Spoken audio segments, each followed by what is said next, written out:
समाधि तंत्र ग्रंथ में परम योगी की योग दशा की व्याख्या बहिरात्मा, अंतरात्मा, परमात्मा त्रिविध आत्मा की व्याख्या कर रहे हैं। अब जैसे कि एक स्टोव उसमें हवा भरते हैं और मिट्टी के तेल से जलता है। जहाँ से तेल आता है कितना छोटा सा छिद्र, जरा से भी कचरा अड़ गया तो स्टोव उसके लिए पिन आती है, समझना, पिन आती है। स्टोव से इसमें कचरा अड़ जाए तो ज्योति समाप्त। इष्टोपदेश में विकल्पों की कचरे अड़ जाए, चिद ब्रह्म की ज्योति समाप्त। ये सब बातें हमारे लिए दीर्घ समय है दीक्षा का, उसे कैसे तुम निकालोगे इसलिए श्रुत में लीन रहिए। परंतु अरहतत्व की सिद्धि, सिद्धत्व की सिद्धि स्वरूप की लीनता से ही होगी। बिना स्वरूप लीनता के चिदपिंड ज्ञान घन टंकोत्कीर्ण ज्ञायक स्वभाव परम पारमिक भाव प्रकट होने वाला नहीं है। इसलिए कौन सा विषय कितना हो चुका, कितना होने वाला है, ये सब विकल्प श्रुत के हैं और कष्ट है आत्मा को। वचन है 10 दिन का प्रश्न रखे बैठे हो, ठीक तुझे दया नहीं है अपने ऊपर, 10 दिन तक माथे पे वजन रखे आत्मा पर। धन्य उस योगी को जिसे प्रश्न का भार भी भार लगता हो। इसलिए विस्मृति द्रुतम,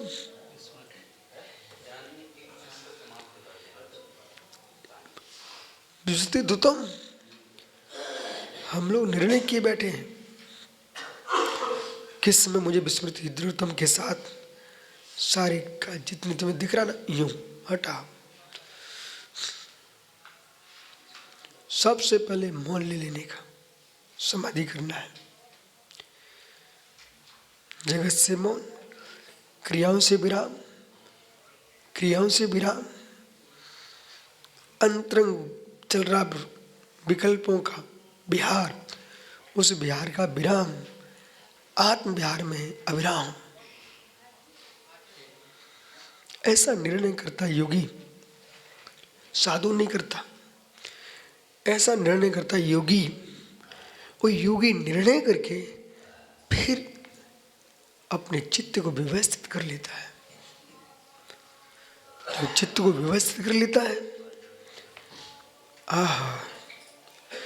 माँ, इन माताओं ने भी घर में भोजन पकाया होगा। क्या माता जी कभी घर में शुद्ध पेड़ा बने, कलाकंद बना? कलाकंद जानते ना आप लोग? कलाकंद, अरे वो खटाई मटाई भर के फाड़ फूड़ के लाना, वो कलाकंद नहीं होता। यहाँ राकेश शाह कलाकंद बनाता है, तो छेने के पता नहीं क्या वो कलाकंद कहलाता है। यहाँ पर ऐसे बनता है। यथार्थ में वो कलाकंद नहीं है ये। जिस कलाकंद की चर्चा समय सार में, जिस कलाकंद के लिए अध्यात्म ग्रंथों में कहा जाता है कलाकंद कलाकंद कलाकंद, मतलब आनंद कंद और कलाकंद। यदि आपने कलाकंद देख लिया, अंगुलियां चाटोगे।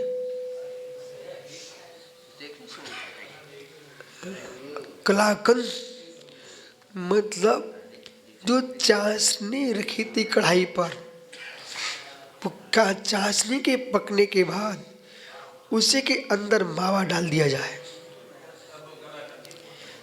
और फिर घोंट दो, घोंट दो। बर्फी बनने ना पाए, जमने है नहीं पाए और बहने है नहीं पाए, बहने है नहीं पाए और जम गया तो स्वाद बदल जाएगा। सिखा दो आचार्य। इसका नाम है कलाकंद। समझना, वो कलाकंद है। तो जैसे कलाकंद का आनंद, कलाकंद का आनंद आता है, ऐसे ही संपूर्ण कलाओं से विराम लेकर के जो निज आनंद कंद में डूबा है वो है योगी का परमानंद। पश्येत निरंतरम देहा महात्मनो नात्म चेतसः अपरात्म धिया अन्येषा महात्म तत्वे विवस्थितः।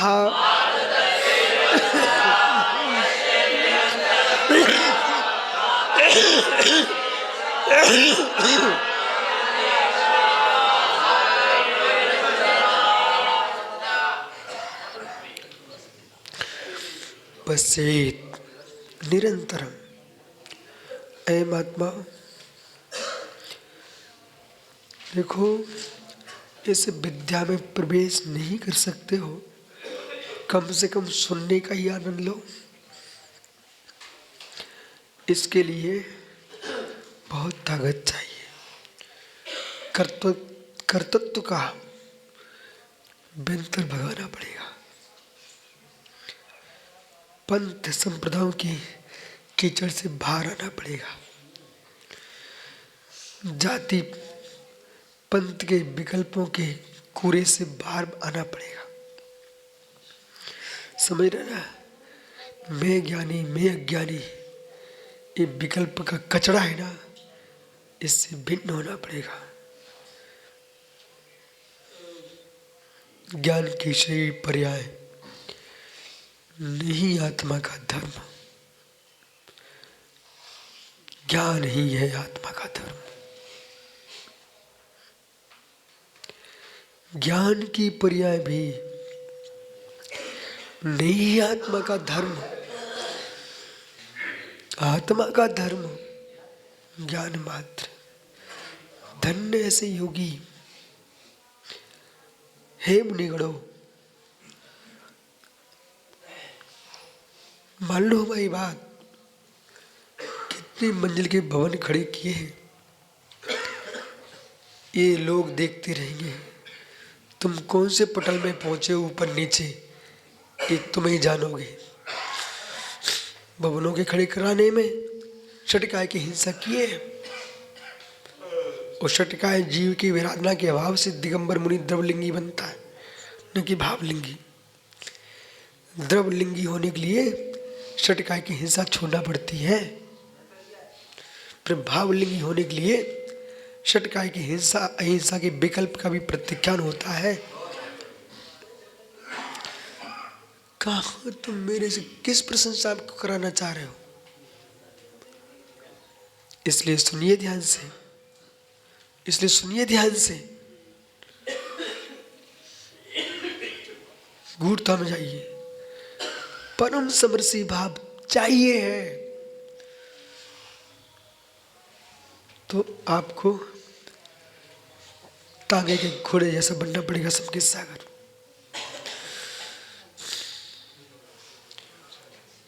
न इकड़े न तिकड़े, न इधर न उधर, ये पट्टी लगी है। मात्र मात्र मार्ग को देखो। यदि आपको ये विकल्प चल रहा है कि सार सागर का नाम अधिक आता है, मेरा कम, ये संयत पागल हो रहा बेचारा। हम इसको आध्यात्मिक पुरुष मानते हैं। तो मालूम, तुम पट्टी लगाइए, पट्टी, और देखो कब आयु चटक जाएगी भरोसा नहीं मित्र। मेरा आप तीनों से कहना, मतलब सभी से कहना है, संतुष्टि मत पाना। आपको यथार्थ बता रहा हूँ। एक वे जीव है जिन्हें कर्तव्य करना पड़ रहा है, एक वे जीव है जो कर्तव्य नहीं खड़े हुए हैं। हम लोग का यही विधि नियोग होगा कि संग संभालना पड़ रहा है। सोचा थोड़ी हमने था, 3 काल में नहीं सोचा हमने कि संग होगा। प्रवचन करने जाना होता है, जब होता है तो अच्छे से करके आओ, लेकिन कभी नहीं सोचना कि मुझे माइक मिले। हम माइक इस कालिया नांग को पकड़ने के लिए नहीं बने, काले कर्मों को नाश करने के लिए बने। श्रुत का आनंद समझ भाई, श्रुत का आनंद श्रुतानंद में ही है। दूसरे बैठे हैं वो पर सापेक्ष अनुभूति में चले गए। इस पर भी आप चिंतन करना, जब तक पुण्य नहीं मिलो तब तक कुछ अर्थ निकाल के लाना। मतलब अध्यात्म शास्त्र के लिए एक ब्रजपुर है पिंडा के पास, एक प्रकार से नगर कहो जंगल कहो एक सही है। उस जमाने में हमने वहाँ वाचना की, समय साल लेकर के छत पर चढ़ जाता था। ठीक है, 1 बजे चढ़ा, वो 3 बजे या 5 बजे उतरता था। तो जो महाराज हमारे थे ना, हमारे साथ भी कहते तुम पागल आदमी हो, तुम्हें आदमी दिखता ना पुरुष दिखता है। हमने पुरुष दिख रहा है इसलिए मैं पागल हूँ। ये अष्टपाहुन आप अध्ययन करा रहे ना, ये हमने श्री की झाड़ियों में ग्रंथ हैं जो बिल्कुल छुप करके अंदर जाओ, और आपने यही समझ लिया कि लोग क्या है, तो इसकी अनुभूति तो हम अनंत बार कर चुके हैं, वो होती रहेगी, उसमें कोई सार नहीं है। तो पश्येत निरंतरम देह आत्मनो अनात्म चेतसा। अंतरात्मा को चाहिए कि आत्मतत्व अपने आत्म स्वरूप में व्यवस्थित होकर के आत्मना देहम अपने शरीर को और आत्मचेतसा, यह है आत्मचेतसा। ये शरीर मेरा आत्मा और आत्मचेतसा। इस देह में क्या बुद्धि लगाओ, आत्मचेतसा। अब कठिन साधना मोटू ये है बोला, कठिन साधना ये बोला कि इसमें सब प्रणवन चल रहा है। मेरी आत्मा का अग्र लघु प्रणवन स्वतंत्र है और मेरी देह का अग्र लघु प्रणवन स्वतंत्र है। ऐसा निर्णय है जिसके पास, वही भेद विज्ञान प्राप्त कर पाएगा।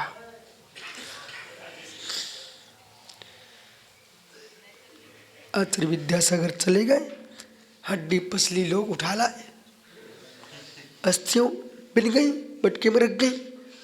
आत्मा को क्या प्रयोजन, चले गया दूसरे शरीर में। अब तुम चाहे घर में रख के कर घर में रवाओ, समझे ना, चाहे अन्य जगह ले जाओ, परंतु वो जीव द्रव्य तो ऊपर गया, उसे तुम्हारे इन्हें हड्डियों से कोई प्रयोजन नहीं। मधुमक्खियां निकल जाती हैं, वो बीट कर जाती हैं, लोगों को चंदन के छींटे दिखने लग जाते हैं, वो चमत्कार हो जाता है। चैनन वाले पगला हैं, उन्हें तो विषय चाहिए। मैं बैठा एक दिन सामा करने बांदरी में, सामा को बैठा, ठंडा मौसम, तो मधुमक्खियों का छतर निकल पड़ा आंगन से, और जहाँ मैं 1 घंटे बैठा रहा वहाँ पूरे में चंदन ही चंदन। अब जहाँ पंचनागली में पहुँचा वहाँ ऐलान शुरू हो गया। हमारे नगर में विशुद्ध सागर पधारे थे, वहाँ पर चमत्कार हो गया। बोले क्या हुआ? मैं सुनता रहा। बोले केसर बदली, केसर बरसी। मैंने कहा इधर आ। जब मैं सामाय कर रहा था वहाँ मधुमक्खियाँ बीट करके निकल गई थी। तू मेरे चमत्कार मत बोल। कुंडलपुर में जाए केसर बरसती है। अरे देखते नहीं छत तक कितने लगे हुए हैं। ठीक है, सम्मे शिखर में केसर बरसती है, मुक्तागिरी में केसर बरसती है। अरे भाई कितनी ऐसी चिड़िया हैं, कितने ऐसे पक्षी हैं जिनका बीट पीला होता है। ठीक है,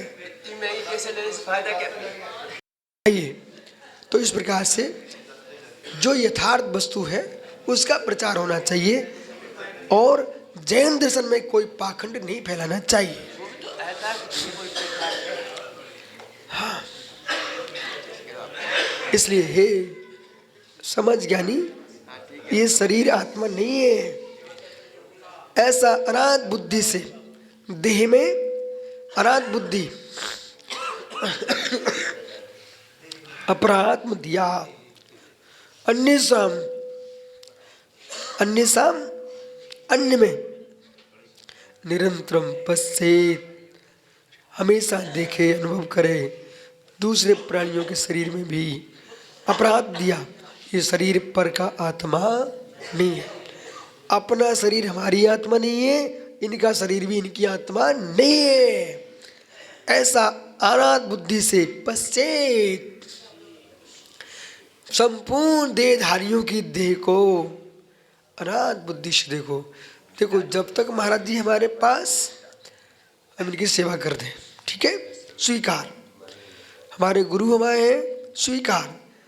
अब तुम चले गए, अब तुम जाओ, ये भी स्वीकार। आप हमारे गुरु थे, मैं आपकी जय बोलता रहूँगा, लेकिन आपके ही में चिपक जाऊँगा तो मेरी आत्मा का अवलोकन कब करूँगा? इसलिए मैं आपको पर वस्तु ही मानता हूँ, निज वस्तु नहीं मानता। ठीक है, शेष आगे विचार करेंगे।